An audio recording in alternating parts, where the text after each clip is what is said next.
রশিদের প্রশ্ন শোনার পর আলেম উলামা ওখানে যারা ছিলেন তারা তো অবাক হয়ে গেলেন, কি উত্তর দিবে। বাদশাহ হারুন আর রশিদকে ডাক দিয়া বলে, ও বাদশাহ, আপনি জান্নাতি নাকি জাহান্নামী আমরা বলতে পারবো না। দুনিয়ার কোন আলেম উলামার বলার ক্ষমতা নাই দুনিয়ার ভিতরে কোন ব্যক্তি জান্নাতি নাকি জাহান্নামী এই খবর জানেন কে? এই খবর একমাত্র আমার আল্লাহ জানে। আল্লাহ পাক রব্বুল আলামিন দেখেন কত কুদরত আমাদের চোখের সামনে দেখা দিয়েছেন এবং কত ঘটনা ঘটে গেল দুনিয়ার ভিতরে। বাদশাকে ডাক দিয়া বলে, আলেম উলামা, ও বাদশাহ, এই দুনিয়ার ভিতরে কে জান্নাতি কে জাহান্নামী বলার মতো ক্ষমতা কারো নাই, আমরাও বলতে পারবো না। তবে এতটুকু বলা যায়, আপনি যদি ভালো কাজ করেন তাহলে আপনি জান্নাতের পথে আছেন, আর যদি খারাপ কাজ করেন তাহলে আপনি জাহান্নামের পথে আছেন।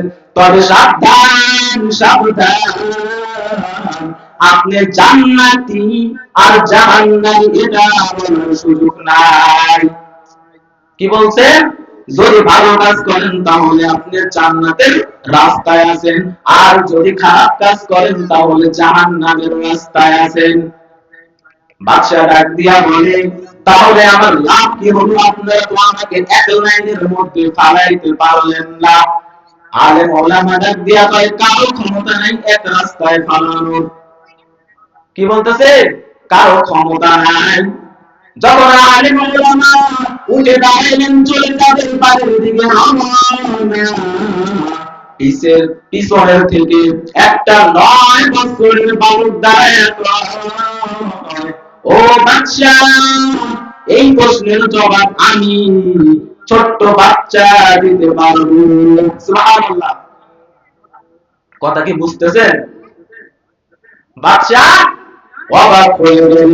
আলেম ওলামা, যে আলেম ওলামা এত বড় বড় আলেম, এই প্রশ্নের জবাব দেওয়ার মতো ক্ষমতা রাখে না, 9 বছরের বাচ্চা কিভাবে উত্তর দিবে?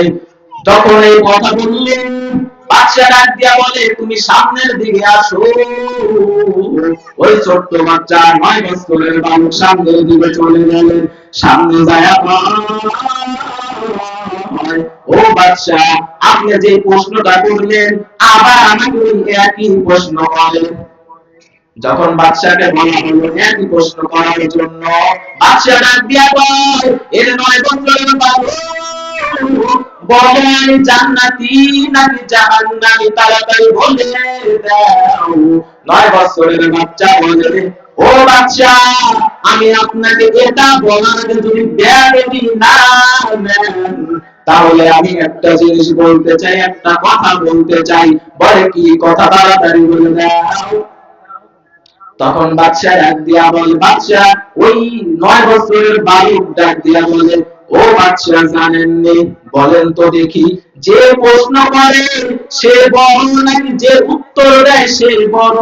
তখন বাদশা অবাক হয়ে যায়। বাদশা ডাক দিয়া বলে, এই বান্দা শুনে নাও, ও 9 বছরের বালক শুনে নাও, যে ব্যক্তি উত্তর দেয় ওই ব্যক্তি প্রশ্নকারীর থেকে বড় হয়ে যায়। এই কথা যখন বলল তখন বাদশা অবাক হয়ে গেল। বাদশা ডাক দিয়া কয়, এরে শিশু, তুমি বড়, কারণ তুমি উত্তর দিবা। তাহলে বাদশাকে ডাক দিয়া বলতেছে, ও বাদশা, আমি যদি বড় হই, আপনি যে সিংহাসনে বসে আছেন ওইখান থেকে নেমে যান আর আমাকে ওই সিংহাসনে বসতে দেন। কয় বছরের বাচ্চা? 9 বছরের বাচ্চা বালক। এরপরে ওই বাচ্চা তো কোনো বেয়াদব ঘরের সন্তান না, ওই বাচ্চা দুনিয়ার কোনো বেঈমান নাফরমান ছিলেন না। এরপরে ওই বাচ্চা হারুন আর রশিদ ওই সিংহাসন থেকে নেমে গেল। নেমে যাওয়ার পর ওই বাচ্চাকে ওই সিংহাসনে বসানো হলো। যখন বাচ্চা সিংহাসনে বসলেন, বাচ্চা ডাক দিয়া কয়, এই যে এখন তাকায়া দেখেন কোরআন সম্মান কোনদিন কমে না। আমি 9 বছরের বালক, আল্লাহ আমাকে এই চেয়ারে বসার ক্ষমতা দিয়ে দিয়েছেন। এরপরে দুনিয়ার ভিতরে চেয়ারম্যান, মেম্বার, এমপি, মন্ত্রীর চেয়ারের কি আছে না, ডেট আছে না, যে 5 বছর 10 বছর এরপরে আউট। কিন্তু কোরআন ওয়ালারা কখনো আউট হয় না। আল্লাহ পাক রব্বুল আলামিন ওই কোরআন ওয়ালাদের সম্মান একদম কিয়ামত পর্যন্ত দিয়ে দিয়েছেন। কথা বলেন ঠিক কিনা? এরপরে পয়গম্বর নবী আসেন, ওই 9 বছরের বালক ডাক দিয়া কয়, ও বাদশা হারুন আর রশিদ, এবার আবার আপনি আমাকে প্রশ্ন করেন। বাদশা অবাক হইতেছে না, হাইরে দুনিয়ার কত ক্ষমতাশীল আছে, মেম্বার, চেয়ারম্যান, পার্টি নেতার অভাব নাই, এদের কি একটা কথা একটু খোঁচা দিয়ে বললে এরা খেতে যায়।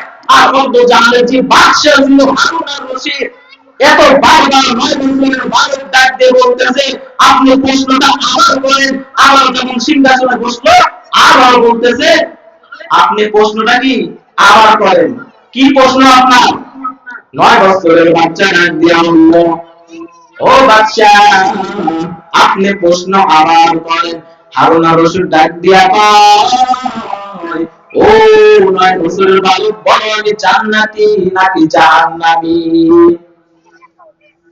যখন এই কথা বললো বাচ্চা চুপ করে তাকিয়ে বাচ্চার দিকে সুন্দরভাবে তাকাইয়া বলতেছে, ও বাচ্চা একটা কথার উত্তর দিবেন, বেয়াদবি নিবেন না। বলে আচ্ছা ঠিক আছে, বেয়াদবি নিব না, কি প্রশ্ন তাড়াতাড়ি বলে দাও। তখন ওই 9 বছরের বালক ডাক দিয়া বলে, ও বাচ্চা দুনিয়াতে কত সুন্দরী রমণী আছে, আপনি একদম মুখে হাত দিয়ে বলবেন আপনি অনেকবার সুযোগ পাইছেন জিনা করার, কি বা জিনা করার সুযোগ পাইছেন।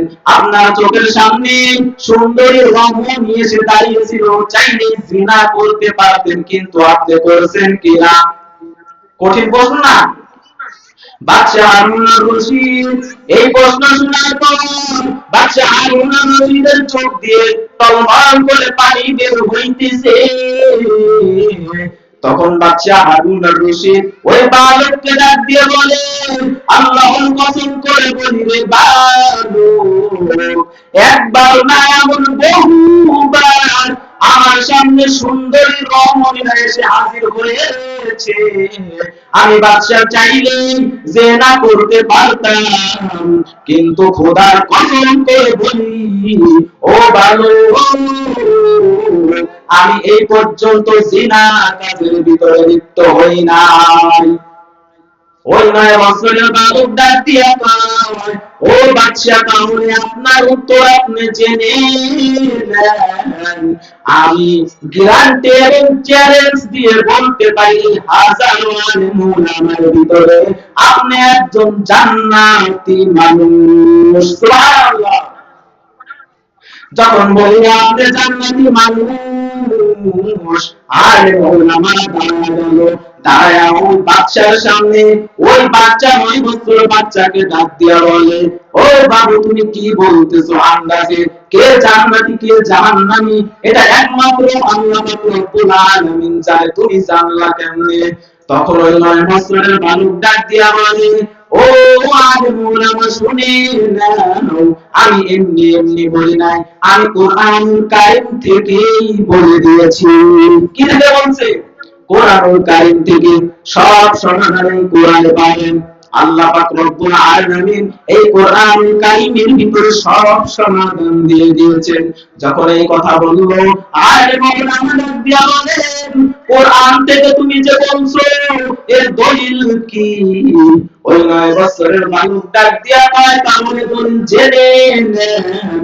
আল্লাহ পাক রব্বুল আলামিন কোরআনুল কারীমের ভিতরে তো বলে দিয়েছেন, وَأَمَّا مَنْ خَافَ مَقَامَ رَبِّهِ وَنَهَى النَّفْسَ عَنِ الْهَوَى فَإِنَّ الْجَنَّةَ هِيَ الْمَأْوَى। আল্লাহু আকবার বলেন। এর পয়গম্বর কোন বান্দা এবং বান্দি যদি ভালো রাস্তার দিকে থাকে তাহলে আল্লাহ পাক রব্বুল আলামিন বিনা হিসাবে তার জন্য জান্নাত ঘোষণা দিয়েছেন। কে দিয়েছেন? আল্লাহ পাক রব্বুল আলামিন দিয়েছেন। এর পয়গম্বর নবীর আসে জান্নাতে যদি যেতে চাও, বড় যদি হতে চাও, তাহলে ওই বড় কদমে নিজেকে লুটিয়ে দাও। নিজের অন্তরের ভিতরে বড় বড় রাখা যাবে না। আল্লাহ পাক রব্বুল আলামিন আমাদেরকে এই দুনিয়াতে পাঠাইছেন অল্প কিছু সময়ের জন্য, পরীক্ষা করার জন্য। এই পরীক্ষায় যদি আমি আপনি ফেল হয়ে যাই তাহলে ওই জাহান্নামে বড় কঠিন শাস্তি আমাদেরকে দেওয়া হবে। ওই জাহান্নামের আগুন বড় ভয়ঙ্কর, ওই জাহান্নাম বড় ভয়ানক একটি আগুন। ওই জাহান্নামে কেমন শাস্তি হবে জানো? দুনিয়া থেকে বিদায় নিয়ে চলে যাওয়ার পর যখন বিচার নিকাশের দিন আসবে, মাথার উপরে সূর্য নেমে চলে আসবে, আল্লাহ পাক রব্বুল আলামিন তখন ভয়ঙ্কর আওয়াজ দিয়ে বলবেন, লিমানিল মুলকুল ইয়াউম লিল্লাহিল ওয়াহিদিল কাহ্হার, লিমানিল মুলকুল ইয়াউম, আজকে রাজত্ব কার? এত ভয়ঙ্কর দিন কেমনে সহ্য করবা? একদিকে মাথার উপর হাত করে থাকবে সূর্য, আর দিকে আল্লাহ পাক রব্বুল আলামিন বলবেন, লিমানিল মুলকুল ইয়াউম, আজকে রাজত্ব কার? ও দুনিয়ার ক্ষমতাশীল বলো, আজকে রাজত্ব কার? একদিকে জাহান্নামের ভয়, জাহান্নাম ডাক দিয়া বলবে, রে আল্লাহ সহ্য হয় না, তোমার মুনাফিক বান্দাগুলো আমাকে দিয়া দাও, আমি তাড়াতাড়ি খায়া ফেলাই। আল্লাহ পাক রব্বুল আলামিন জাহান্নামকে ডাক দিয়া বললে, ও জাহান্নাম একটু সময় দে, আমি বিচার নিকাশ সেরে আমার মুনাফিক বান্দাগুলো আমি তোরে দিয়া দিব। জাহান্নামকে তাও ধরে রাখা যাবে না। জাহান্নাম মুনাফিকদের দিকে আসতে থাকবে। ফেরেশতারা ৭০,০০০ শিকল লাগায়া জাহান্নামকে পিছের দিকে টানতে থাকবে, কিন্তু জাহান্নামকে পিছের দিকে দিতে পারবে না। এর পয়গম্বর নবীরা আসে, একদিকে মাথার উপরে সূর্য, আরেকদিকে আল্লাহ পাক রব্বুল আলামিনের ভয়ঙ্কর হুঙ্কার, আরেকদিকে জাহান্নামের ভয়। কোথায় যাব রাস্তা নাই। মুনাফিক বান্দাগুলো হায় আফসোস বলিয়া বলিয়া চিল্লাইতে থাকবে। সব নবীর উম্মতরা চিল্লাইতে থাকবে। কিছু নবীর উম্মত চলে যাবে মুসা নবীর কাছে, মুসা নবী পারবে না। মুসা নবী চিল্লাইতে থাকবে, আল্লাহ বাঁচাও। এরপরে নম্বর মদিনা আসে, বান্দারা চলে যাবে ঈসা নবীর কাছে, ঈসা নবীও ফিরায়া দিবে। এমন করে ইব্রাহিম নবীর কাছে যাবে, ইব্রাহিম নবীও ফিরত দিয়া দিবে। এর পয়গম্বর নবীরা আসে, শেষ নবী পয়গম্বর নবী মুহাম্মদ সাল্লাল্লাহু আলাইহি ওয়াসাল্লামের কাছে যখন আসবে, নবী ফিরত দিবেন না। এর পয়গম্বর নবীরা আসে, কেমন নবী পাইলাম। এর পয়গম্বর নবীরা আসে, ওই হাসরের ময়দানে সব নবীরা নিজের চিন্তা করবে, কিন্তু আমার আর আপনার মায়ের নবী নিজের চিন্তা করবে না।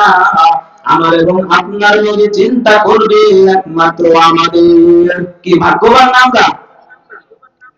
তাহলে একটু চিন্তা করে দেখেন যে আমি আপনি দুনিয়াতে কেমন চলাফেরা করতেছি। শেষ নবীর অনুমান আমরা, ওই নবীর আদর্শ আমার গলায় আমরা লাগাইতে পারছি কিনা?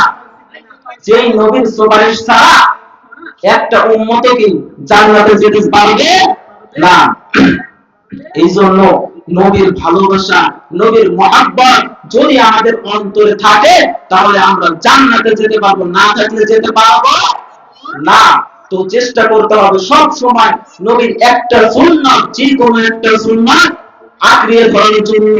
যখন আমরা নবীর সুন্নাত আঁকড়িয়ে ধরতে পারবো, তখন দেখতে পারবেন নিজের কাছেও ভালো লাগবে, এবং ওই বিচারের দিন আল্লাহর কাছে অন্তত বলতে পারবো যে আল্লাহ, দুনিয়াতে আমল করছি না করছি সেটা পরের ব্যাপার, কিন্তু একটা আমল, নবীর একটা সুন্নাত আমি প্রথম থেকে শেষ পর্যন্ত মেনে মানতে পারছি, এটা আমরা বলতে পারবো না। এই জন্য নবীর যে কোনো একটা সুন্নাত আমার এবং আপনার ভিতরে আঁকড়িয়ে রাখতে হবে, ধরে রাখতে হবে, যেন আল্লাহর কাছে গিয়ে বলতে পারি, আরে ভাই, আমি তো ওই হাসরের ময়দানে, ওই বিচার নিকাশের দিনে আল্লাহ সুতা খুঁজতে থাকবে, সুতা। আমরা কিছু থেকে বাঁচার জন্য সুতা খুঁজি না যে কিভাবে বাঁচা যায়, আর আল্লাহ চেষ্টা করবে আমার বান্দাদেরকে আমি কিভাবে জান্নাতে দিতে পারি। সুতা বলতে ছোট ছোট সুতা, যে তুমি কাউকে কি পানি খাওয়াইছিলা কোনো সময়? এরকম ছোট ছোট সুতা বুঝতে থাকবে। তো এই জন্য আমাদেরকে সব সময় চেষ্টা করতে হবে ছোট ছোট আমলগুলো বেশি থেকে বেশি করা। তো যে কথাগুলো বললাম সময় যেহেতু নাই শেষ, আল্লাহ পাক রব্বুল আলামিন আমাকে এবং আপনাকে সকলকে মানার তৌফিক দান করেন। সকলে বলি আমিন। ওয়া আখিরু দাওয়ানা আলহামদুলিল্লাহি রাব্বিল আলামিন। আসসালামু আলাইকুম ওয়া রাহমাতুল্লাহ। আলহামদুলিল্লাহ। হযরত